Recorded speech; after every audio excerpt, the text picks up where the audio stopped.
एक तरफ box office पर पैसों का ऐसा तूफान कि सारे रिकॉर्ड टूट जाएं, और दूसरी तरफ क्रिटिक्स की कलम से निकली इतनी तीखी बातें कि फिल्म पर ही सवाल उठ जाएं। गजब है ना? एक ही फिल्म पर इसकी दो बिल्कुल अलग अलग कहानियां चल रही हैं। तो आखिर बॉर्डर 2 के साथ हो क्या रहा है? क्या ये साल की सबसे बड़ी ब्लॉकबस्टर है, या फिर सिर्फ नॉस्टैल्जिया के दम पर चलने वाली एक औसत फिल्म? चलिए आज इसी पहेली को परत दर परत खोलते हैं। और ये देखिए, यहीं पर तो सारा मामला दिलचस्प हो जाता है। एक तरफ पहले ही वीकेंड में दुनिया भर से 158 करोड़ से ज्यादा की कमाई, इंडस्ट्री कह रही है ये है साल की पहली असली ब्लॉकबस्टर। तो दूसरी तरफ कुछ रिव्यूज इसे सीधे सीधे खारिज कर रहे हैं, कह रहे हैं कि ये तो बस पुरानी यादों का खेल है और कुछ नहीं। तो सच आखिर है कहाँ? क्या सच बॉक्स ऑफिस के इन नंबर्स में है, या फिर क्रिटिक्स की इन तीखी बातों में? यही वो गुत्थी है जिसे हम आज सुलझाने वाले हैं। तो चलिए सबसे पहले बात करते हैं उन दलीलों की जो कहती हैं कि बॉर्डर 2 एक जबरदस्त ब्लॉकबस्टर है। और ये दलीलें सिर्फ बातों पर नहीं बल्कि ठोस आंकड़ों पर टिकी हैं। जरा इस नंबर पर गौर कीजिए, 158.5 करोड़ रुपए। और ये कमाई है सिर्फ पहले 3 दिनों की, पूरी दुनिया से। देखिए, ये सिर्फ एक आंकड़ा नहीं है, ये बॉक्स ऑफिस पर आई एक सुनामी का सबूत है। ये दिखाता है कि जनता ने अपना फैसला सुना दिया है, और वो फैसला बहुत जोरदार है। और ऐसा नहीं है कि ये फिल्म अकेली दौड़ रही है। जब हम इसकी तुलना हाल में आई दूसरी बड़ी फिल्मों से करते हैं, जैसे धुरंधर या छावा, तो तस्वीर और भी साफ हो जाती है। बॉर्डर 2 ने सिर्फ अच्छी ओपनिंग नहीं ली है, इसने तो अपने कंपटीशन को मीलों पीछे छोड़ दिया है। ये साफ साफ बता रहा है कि बॉक्स ऑफिस के खेल में एक नया चैंपियन आ गया है। और ये कहानी सिर्फ टिकट खिड़की की नहीं है। बॉलीवुड हंगामा जैसे बड़े पब्लिकेशन इसे 4.5 स्टार दे रहे हैं। जरा इन शब्दों पर ध्यान दीजिए। जबरदस्त उन्माद पैदा करने वाला क्लाइमैक्स। ये शब्द बताते हैं कि ये फिल्म सिर्फ देखने के लिए नहीं बल्कि एक इवेंट की तरह महसूस करने के लिए बनाई गई है। एक ऐसा एक्सपीरियंस जो थिएटर्स में सीटियां और तालियां बटोरे। और फिर बात आती है इंडस्ट्री के अंदर से। जब आलिया भट्ट जैसी बड़ी स्टार खुद फिल्म की इतनी तारीफ करे तो मामला और भी बड़ा हो जाता है।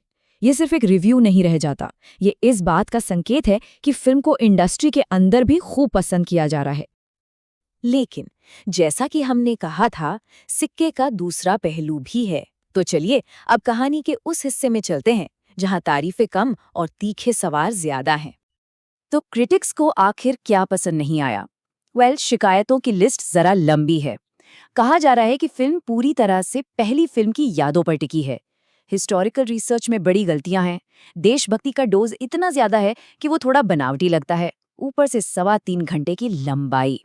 और तो और विजुअल इफेक्ट्स भी आज की फिल्मों के मुकाबले फीके लगते हैं। और फर्स्ट पोस्ट का ये सवाल शायद सबसे ज्यादा चुभने वाला है। बॉलीवुड बिना उचित रिसर्च के युद्ध फिल्में बनाने की कोशिश ही क्यों करता है? ये एक लाइन असल में पूरी बहस को समेट देती है कि क्या सिर्फ बड़े स्केल पे फिल्म बना देना ही काफी है। और यहीं पर हम बहस के असली मुद्दे पर पहुंचते हैं। याद कीजिए, पहली बॉर्डर सिर्फ एक वॉर फिल्म नहीं थी, वो उन सैनिकों की पर्सनल कहानियों, उनकी भावनाओं की फिल्म थी। क्रिटिक्स का यही कहना है कि बॉर्डर 2 बड़े बड़े एक्शन सीन्स दिखाने में इतनी मशगूल हो गई कि वो उस आत्मा को ही कहीं पीछे छोड़ आई जिसने पहली फिल्म को क्लासिक बनाया था। तो एक तरफ हैं वो दर्शक जो फिल्म पर प्यार लुटा रहे हैं, और दूसरी तरफ हैं वो क्रिटिक्स जो फिल्म में खामियां निकाल रहे हैं। ऐसा क्यों हो रहा है? चलिए अब इन दो दुनियाओं के बीच के फासले को समझने की कोशिश करते हैं। इस पूरी पहेली का जवाब शायद इस एक टर्म में छिपा है, मास टारगेटेड फिल्म। मतलब एक ऐसी फिल्म जिसे आर्ट फिल्म की तरह परखे जाने के लिए बनाया ही नहीं गया। इसका एक ही मकसद होता है, ज्यादा से ज्यादा लोगों को थिएटर्स तक खींच कर लाना। और इसके लिए ये इमोशन, एक्शन और स्टार पावर जैसे फॉर्मूलों का इस्तेमाल करती है। और यहीं पर आकर दोनों की सोच टकरा जाती है। देखिए, जो चीज़ें आम दर्शक को थिएटर खींच रही हैं, जैसे कि पुरानी बॉर्डर की यादें, सनी देओल का ज़बरदस्त एक्शन, वो दमदार डायलॉग्स, वही सारी चीज़ें क्रिटिक्स की नज़र में फिल्म की सबसे बड़ी कमज़ोरियां हैं। एक तरफ है जनता जो इमोशंस और एंटरटेनमेंट चाहती है, और दूसरी तरफ है समीक्षक जो कहानी में गहराई और कुछ नयापन ढूंढ रहे हैं। लेकिन कहानी में एक और दिलचस्प एंगल है। कुछ लोगों का मानना है कि बॉर्डर 2 ने बड़ी होशियारी से एक बीच का रास्ता अपनाया है। मतलब ये धुरंधर जितनी आक्रामक नेशनलिस्ट फिल्म भी नहीं है और 21 जैसी एंटी वॉर फिल्म भी नहीं है। इसने देशभक्ति और एक्शन का एक ऐसा कॉकटेल बनाया है जो शायद ज़्यादा से ज़्यादा लोगों को पसंद आए। तो इन सब बातों से हम आखिर किस नतीजे पे पहुंचते हैं? देखिए, सवाल अब ये नहीं रहा कि बॉर्डर 2 अच्छी फिल्म है या बुरी। असली कहानी ये है कि ये फिल्म हमें आज के सिनेमा की एक बड़ी सच्चाई दिखा रही है। बॉर्डर 2 का केस हमें ये बताता है कि जो फिल्में जनता को दीवाना बना रही हैं और जो फिल्में क्रिटिक्स को पसंद आ रही हैं, उन दोनों के बीच की खाई अब बहुत ज़्यादा बढ़ चुकी है। ये सिर्फ एक फिल्म की कहानी नहीं है, ये इस बात का सबूत है कि शायद सफलता को मापने के पैमाने ही अब बदल चुके हैं। तो आखिर में सवाल सिर्फ एक ही बचता है, और इसका जवाब शायद हम सबको मिलकर सोचना होगा। किसी फिल्म की असली कामयाबी को कौन तय करता है? बॉक्स ऑफिस पर टिकट खरीदने वाली करोड़ों की भीड़, या फिर फिल्म का विश्लेषण करने वाले कुछ क्रिटिक्स?